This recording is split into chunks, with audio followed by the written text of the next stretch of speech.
के आगे जहां और भी हैं, अभी इश्क के इम्तिहान और भी हैं। पूर्व प्रधानमंत्री डॉक्टर मनमोहन सिंह का गुरुवार को निधन हो गया। वो 92 साल के थे।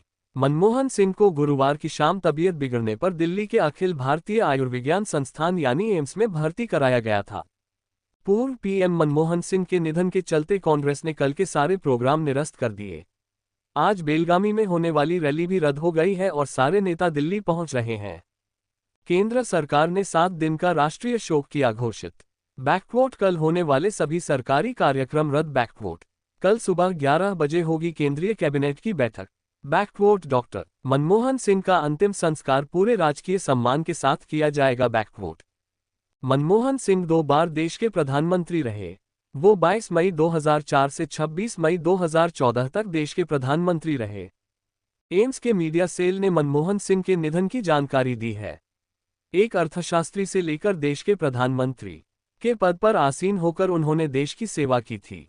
रिजर्व बैंक के गवर्नर जैसे पद पर रहे डॉक्टर मनमोहन सिंह केंद्रीय वित्त मंत्री के रूप में आर्थिक संकट से जूझते देश को नई आर्थिक नीति का उपहार दिया और प्रधानमंत्री के पद पर रहते हुए उदारवादी आर्थिक नीति को बढ़ावा दिया और देश की अर्थव्यवस्था को नई उड़ान दी। भारत के 14वें प्रधानमंत्री डॉक्टर मनमोहन सिंह विचारक और विद्वान के रूप में प्रसिद्ध है। वह अपनी नम्रता, कर्मठता और कार्य के प्रति प्रतिबद्धता के लिए जाने जाते हैं। प्रधानमंत्री मनमोहन सिंह का जन्म 26 सितंबर 1932 को अविभाजित भारत के पंजाब प्रांत के एक गांव में हुआ था। कम उम्र में ही मनमोहन सिंह ने अपनी मां को खो दिया था। मनमोहन सिंह का पालन पोषण उनकी नानी ने किया था। हजारों जवाबों से अच्छी है मेरी खामोशी, न जाने कितने सवालों की आबरू रखी। डॉक्टर सिंह ने वर्ष 1948 में पंजाब विश्वविद्यालय से मैट्रिक की शिक्षा पूरी की। उसके बाद उन्होंने अपनी आगे की शिक्षा ब्रिटेन के कैम्ब्रिज विश्वविद्यालय से प्राप्त की। 1957 में उन्होंने अर्थशास्त्र में प्रथम श्रेणी से ऑनर्स की डिग्री अर्जित की। इसके बाद 1962 में उन्होंने ऑक्सफोर्ड विश्वविद्यालय के न्यूफील्ड कॉलेज से अर्थशास्त्र में डी.फिल किया। कि तेरी दीद के काबिल नहीं हूँ मैं, तू मेरा शौक तो देख, मेरा इंतजार देख। उन्होंने अपनी पुस्तक भारत में निर्यात और आत्मनिर्भरता और विकास की संभावनाएं में भारत में निर्यात आधारित व्यापार नीति की आलोचना की थी। पंजाब विश्वविद्यालय और दिल्ली स्कूल ऑफ इकोनॉमिक्स में डॉक्टर सिंह ने शिक्षक के रूप में कार्य किया, जो उनकी अकादमिक श्रेष्ठता दिखाता है। इसी बीच में कुछ वर्षों के लिए उन्होंने UNCTAD सचिवालय के लिए भी कार्य किया। इसी के आधार पर उन्हें 1987 और 1990 में जिनेवा में दक्षिण आयोग के महासचिव के रूप में नियुक्ति किया गया। 1971 में डॉक्टर सिंह वाणिज्य मंत्रालय में आर्थिक सलाहकार के रूप में शामिल हुए। 1972 में उनकी नियुक्ति वित्त मंत्रालय में मुख्य आर्थिक सलाहकार के रूप में हुई। डॉक्टर सिंह ने वित्त मंत्रालय के सचिव, योजना आयोग के उपाध्यक्ष, भारतीय रिजर्व बैंक के अध्यक्ष, प्रधानमंत्री के सलाहकार, विश्वविद्यालय अनुदान आयोग के अध्यक्ष के रूप में कार्य किया। डॉक्टर सिंह ने 1991 से 1996 तक भारत के वित्त मंत्री के रूप में कार्य किया, जो स्वतंत्र भारत के आर्थिक इतिहास में एक निर्णायक समय था। आर्थिक सुधारों के लिए व्यापक नीति के निर्धारण में उनकी भूमिका को सभी ने सराहा है। भारत में इन वर्षों को डॉक्टर सिंह के व्यक्तित्व के अभिन्न अंग के रूप में जाना जाता है। डॉक्टर सिंह को मिले कई पुरस्कारों और सम्मानों में से सबसे प्रमुख सम्मान है भारत का दूसरा सर्वोच्च नागरिक सम्मान पद्म विभूषण 1987। भारतीय विज्ञान कांग्रेस का जवाहरलाल नेहरू जन्म शताब्दी पुरस्कार 1995। वर्ष के वित्त मंत्री के लिए एशिया मनी अवार्ड 1993 और 1994। वर्ष के वित्त मंत्री के लिए यूरो मनी अवार्ड 1993, कैम्ब्रिज विश्वविद्यालय 1956 का एडम स्मिथ पुरस्कार, कैम्ब्रिज के सेंट जॉन्स कॉलेज में विशिष्ट प्रदर्शन के लिए राइट पुरस्कार 1955। डॉक्टर सिंह को जापानी निहोन किजई शिंबुन एवं अन्य संघों द्वारा सम्मानित किया जा चुका है। डॉक्टर सिंह को कैम्ब्रिज एवं ऑक्सफोर्ड तथा अन्य कई विश्वविद्यालयों द्वारा मानद उपाधियां प्रदान की गई हैं। डॉक्टर सिंह ने कई अंतर्राष्ट्रीय संगठनों और सम्मेलनों में भारत का प्रतिनिधित्व किया है। उन्होंने 1993 में साइप्रस में राष्ट्रमंडल प्रमुखों की बैठक में और वियना में मानवाधिकार पर हुए विश्व सम्मेलन में भारतीय प्रतिनिधिमंडल का नेतृत्व किया है। अपने राजनीतिक जीवन में डॉक्टर सिंह 1991 से भारतीय संसद के उच्च सदन राज्यसभा के सदस्य रहे, जहां वे 1998 से 2004 तक विपक्ष के नेता थे। डॉक्टर मनमोहन सिंह ने 2004 के आम चुनाव के बाद 22 मई 2004 को प्रधानमंत्री के रूप के शपथ ली और 22 मई 2009 को दूसरी बार प्रधानमंत्री बने। डॉक्टर मनमोहन सिंह साल 2004 से 2014 तक भारत के प्रधानमंत्री रहे। वो पूर्व प्रधानमंत्री जवाहरलाल नेहरू, इंदिरा गांधी और पीएम नरेंद्र मोदी के बाद चौथे सबसे लंबे समय तक इस पद पर रहे। डॉक्टर मनमोहन सिंह भारत के पहले सिख प्रधानमंत्री थे। वो जवाहरलाल नेहरू के बाद पूरे 5 साल का कार्यकाल पूरा करने के बाद फिर से चुने जाने वाले पहले प्रधानमंत्री भी थे। देश विभाजन के बाद भारत आया था परिवार। भारत के विभाजन के बाद उनका परिवार हल्द्वानी, भारत में चला गया। 1948 में वे अमृतसर चले गए, जहां उन्होंने हिंदू कॉलेज, अमृतसर में अध्ययन किया।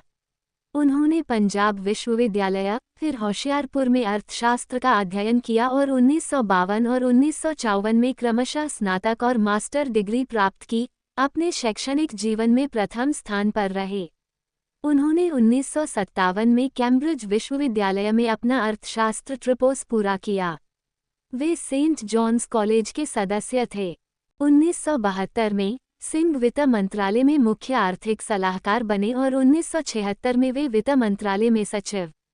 1980-1982 में वे योजना आयोग में थे और 1982 में उन्हें तत्कालीन वित्त मंत्री प्रणब मुखर्जी के अधीन भारतीय रिजर्व बैंक का गवर्नर नियुक्त किया गया और 1985 तक इस पद पर रहे। वे 1985 से 1987 तक योजना आयोग भारत के उपाध्यक्ष बने।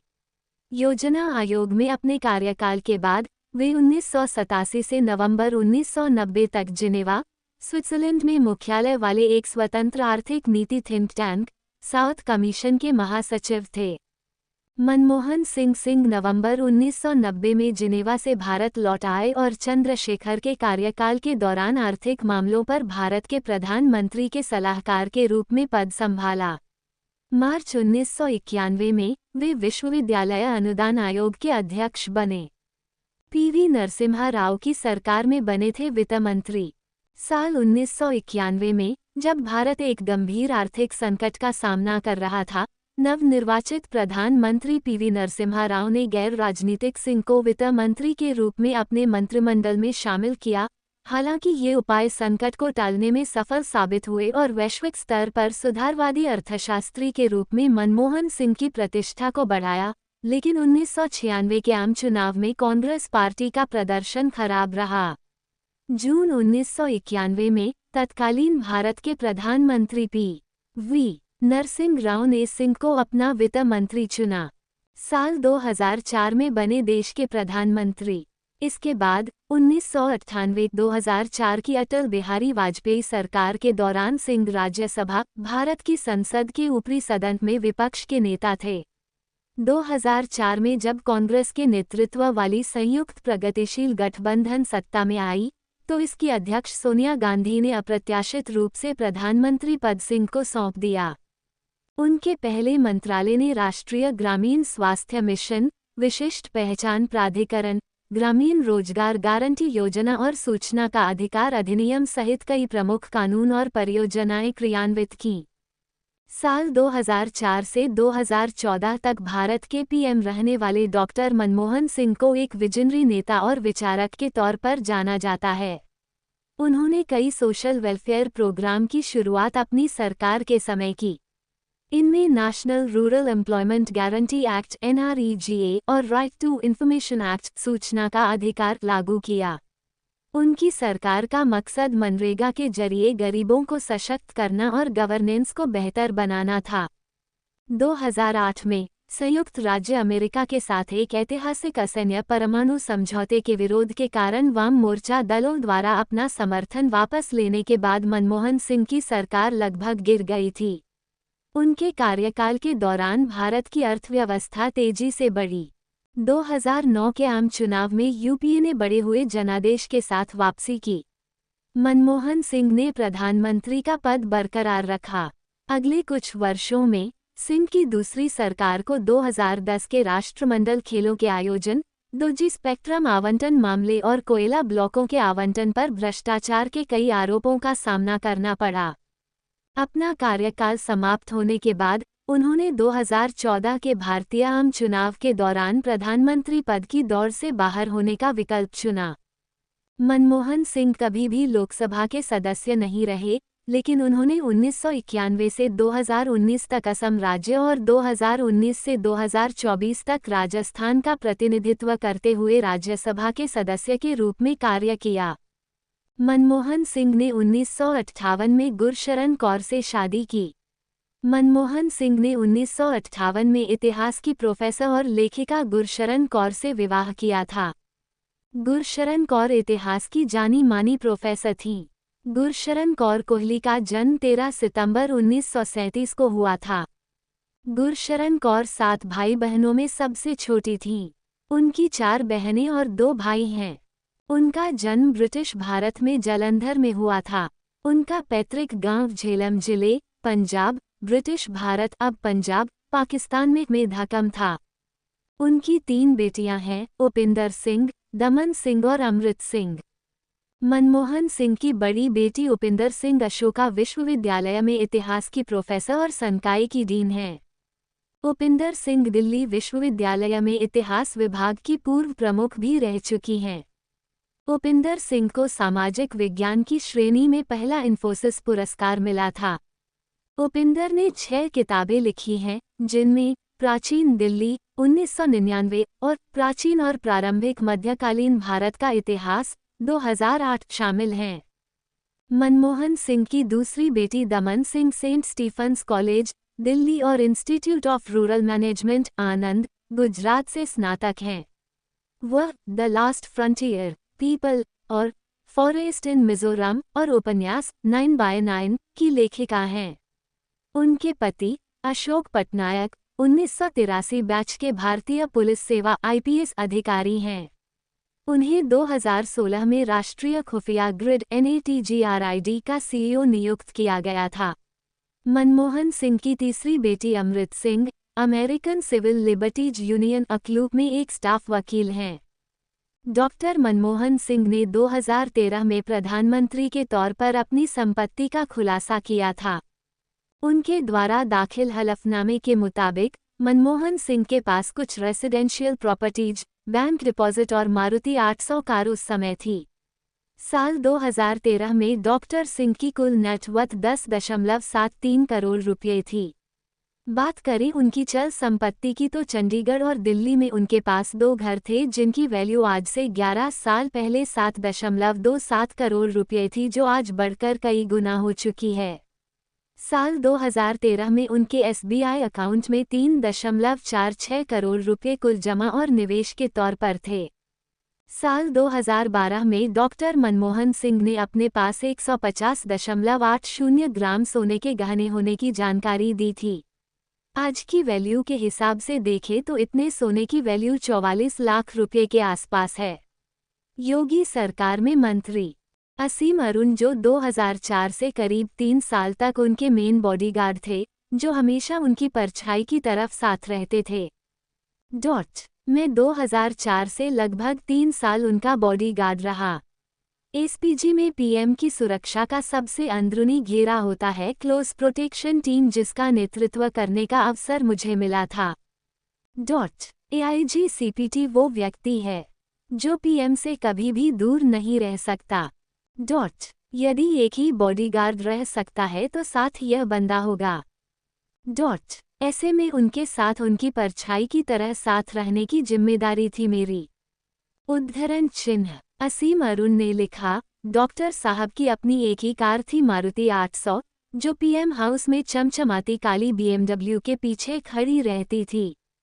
मनमोहन सिंह जी बार बार मुझे कहते, असीम, मुझे इस कार में चलना पसंद नहीं, मेरी गड्डी तो यह है, मारुति।